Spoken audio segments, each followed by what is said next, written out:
Good evening. This is All India Radio and I am Gaura Dhawanlal with the news at 9.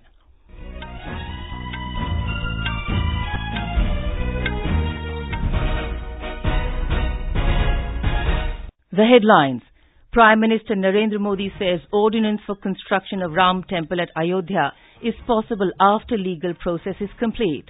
Prime Minister accuses Congress of delaying Ayodhya verdict in the Supreme Court. BJP alleges Congress misused CBI in 2010 to frame Amit Shah in Sohrabuddin Sheikh fake encounter case. About 7 lakh poor patients provided free hospital treatment in first 100 days of Auyshman Bharat, says Finance Minister Arun Jaitley. In Afghanistan, special forces killed 27 terrorists during offensive against IS stronghold in Nangarhar province. And BSE Sensex begins new year on positive note, gaining 186 points. Prime Minister Narendra Modi today made it clear that a decision on bringing an ordinance on a Ram temple at Ayodhya can be taken after the judicial process is complete. He said this in an interview to a news agency. Bharatiya Janata party ने अपने manifesto में भी कहा है कि संविधान की मर्यादाओं में हम इसका समाधान करेंगे। आज भी मामला सुप्रीम कोर्ट में है। एक प्रकार से पूर्णता के किनारे पर आकर के बैठा हुआ है। न्यायपालिका से आने के बाद सरकार की जिम्मेवारी जहां शुरू होती है, हम पूरी तरह प्रयास करने के लिए तैयार हैं। Mr. Modi accused the Congress of delaying the Ayodhya verdict in the Supreme Court. Mr. Modi said Congress lawyers are creating hurdles in the apex court so that an early judgment is not delivered. मैं कांग्रेस के साथियों से विशेष रूप से विनती करता हूं कि वे उनके अपने वकीलों को कोर्ट के अंदर इस मसले में रुकावट डालने वाले एजेंडा से बाहर निकालें और सभी वकील मित्र जो भी कांग्रेस से जुड़े हुए हैं, जो इसको रोकने के लिए कोशिश कर रहे हैं, वो भी कोर्ट में जाकर के जल्दी से जल्दी न्यायिक प्रक्रिया पूरी हो, उसमें हम बल लगाएं। न्याय की प्रक्रिया को न्याय के तरीके से चलने दिया जाए, उसको राजनीति के तराजू से न तोला जाए। When asked about farm loan waivers, Mr. Modi said it is not the ideal solution to their debts. पहले भी सरकारों ने कर्ज माफी की थी।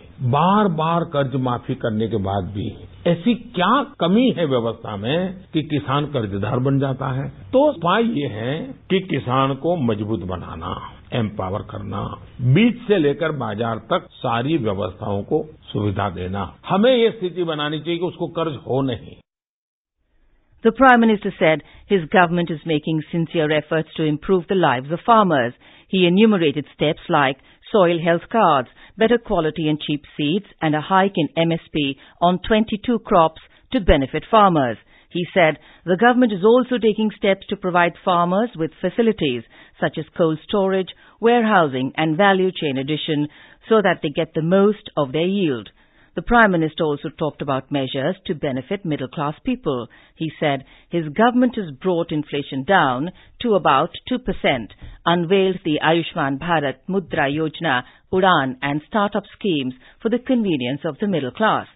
When asked about the opposition's claim that the BJP will get around 180 seats in the general elections this year, Mr. Modi maintained that the BJP is confident and its morale is high to fight the polls. He said the Congress's only aim is to entice more parties for an alliance. आखिर महागठबंधन क्यों बन रहा है? 5 साल हो गए महागठबंधन ने देश के सामाजिक आर्थिक विषयों को लेकर के कुछ सोचा हो, कुछ कहा हो। एक स्वर से कहा वैसा हुआ है क्या? नहीं हुआ है। अभी भी उनके यहाँ से भिन्न भिन्न स्वर निकलते हैं। ये खुद को बचाने के लिए मैदान में सहारा ढूंढ रहे हैं। एक दूसरे को हाथ पकड़ो बच जाएंगे। तो ये खेल चल रहा है। क्या करेंगे, क्यों करेंगे, देश के लिए क्या करेंगे, ऐसी कोई दृष्टि नहीं है।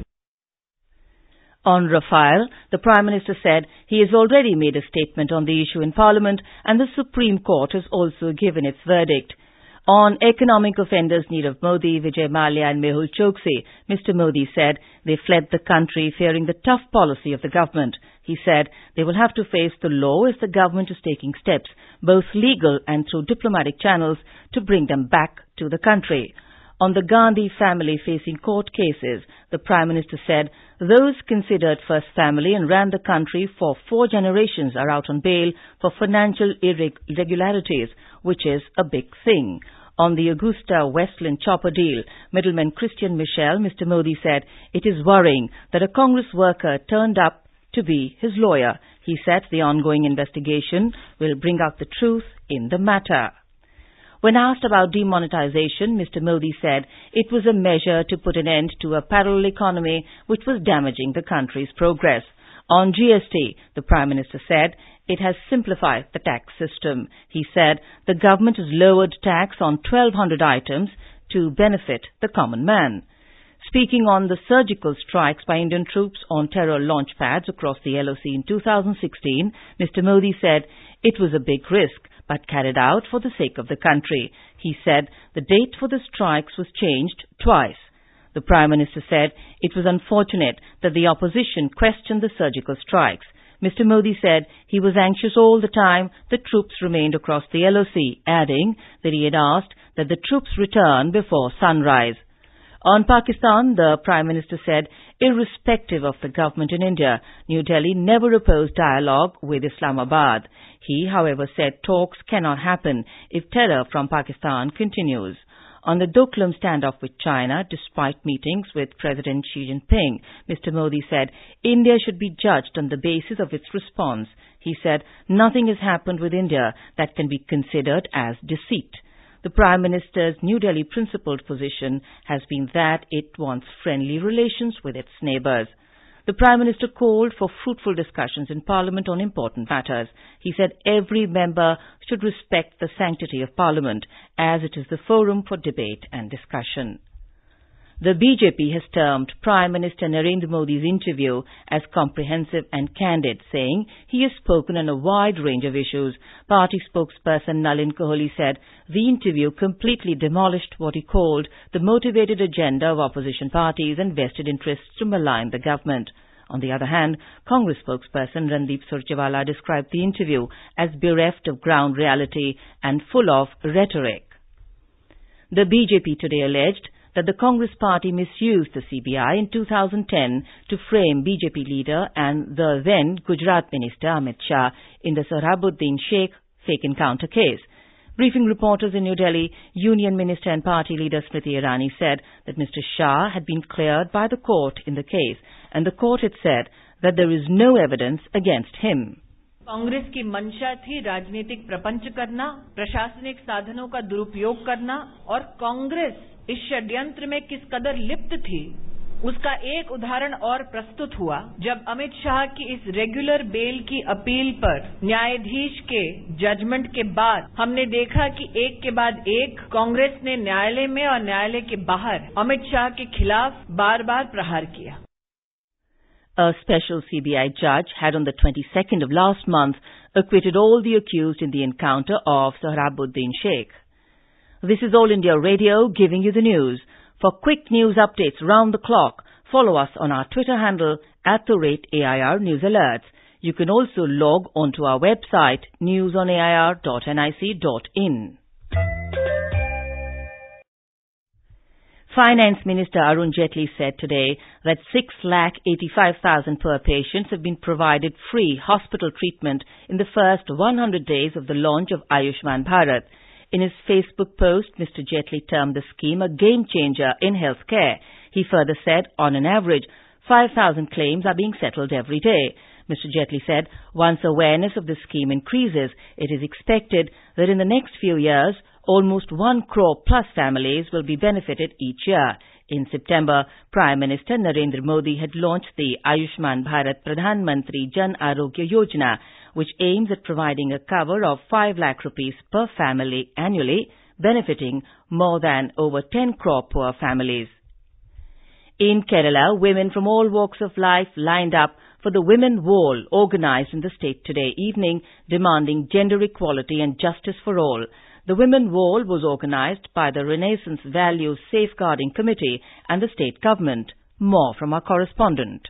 The event was held from 4 p.m. to 4:15 p.m. on a 620-kilometer stretch from Kasaragod to Ayyangali statue at Velayampalam in Thiruvananthapuram. As per reports, lakhs of women joined hands along the left side of the national highway to connect the south and north ends of the state for 15 minutes. The program commenced with the members taking pledge to safeguard Renaissance values. State Health Minister K.K. Shailaja lined up as the first member of the wall at Kasaragod, and CPI Politburo member Brinda Karat was the last member at Velayampalam. Meanwhile, the opposition Congress and the BJP has criticized the government for misusing the government machinery to organize the event. Shamila, AR News, Thiruvananthapuram. In Meghalaya, the rescue operation is in full swing for 15 coal miners who are trapped in a coal mine in East Jaintia Hills for over 2 weeks. Indian Navy divers went inside the shaft today with remotely operated underwater vehicles and are mapping the coal mines.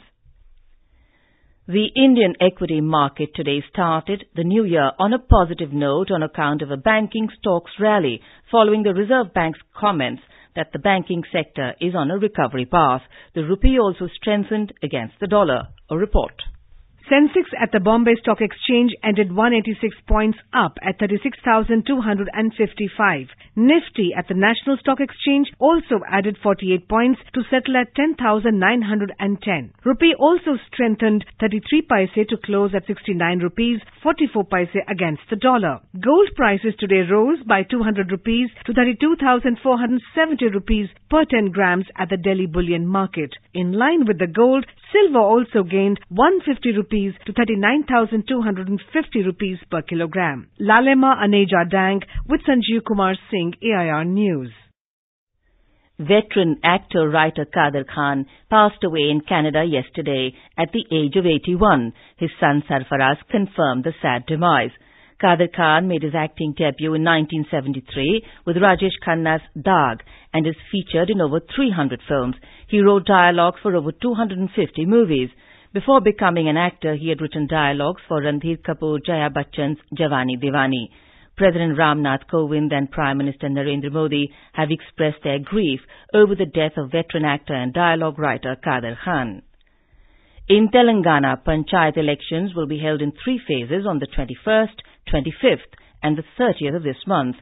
State Election Commissioner V. Nagareddy announced this at a press conference in Hyderabad today. About 12,700 Gram Panchayats in the state will go to polls. In Afghanistan, special forces killed 27 terrorists after launching a new offensive against the Islamic State terror group in eastern Nangarhar province. Provincial Council member Ajmal Omar said the special forces, backed by helicopter gunships, targeted the Islamic State in Achin district of the province yesterday. The province has been a stronghold of the terror group. He said 2 local IS leaders were among those killed. Meanwhile, the Taliban launched 2 blistering attacks on police outposts in Sarepul province last night, killing 15 policemen and wounding 21 others. Taliban spokesperson Qari Yusuf Ahmadi has claimed responsibility for both attacks. In Bangladesh, newly elected lawmakers will be sworn in on Thursday. The ruling Awami League today said a new government could be formed on the 10th of this month. The day is celebrated as Bangladesh founder Bangabandhu Sheikh Mujibur Rahman's homecoming day. Quoting Information Minister Hassanul Haqqinu, Bangladesh media reported that a Gazette notification in this regard will be issued tomorrow. Prime Minister Sheikh Hasina's Awami League and its allies won the general elections on Sunday, bagging 288 of the total 299 seats. The United States and Israel officially quit the United Nations Educational, Scientific and Cultural Organization UNESCO with the close of 2018. The countries had announced their decisions in 2017 of withdrawing from the agency, accusing it of bias against Israel. Qatar ceases to be a member of the Organization of the Petroleum Exporting Countries from today. The country had sent an official notification to the OPEC expressing its wish to pull out and to focus on its liquefied natural gas production in December. And now, before we close, the headlines once again. Prime Minister Narendra Modi says ordinance for construction of Ram Temple at Ayodhya is possible after legal process is complete. Prime Minister accuses Congress of delaying Ayodhya verdict in Supreme Court.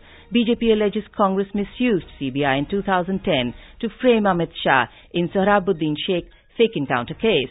About 7 lakh poor patients provided free hospital treatment in first 100 days of Auyshman Bharat, says Finance Minister Arun Jaitley. In Afghanistan, special forces killed 27 terrorists during offensive against IS stronghold in Nangarhar province. And BSE Sensex begins new year on positive note, gaining 186 points. And that is all in the news at 9. Good night.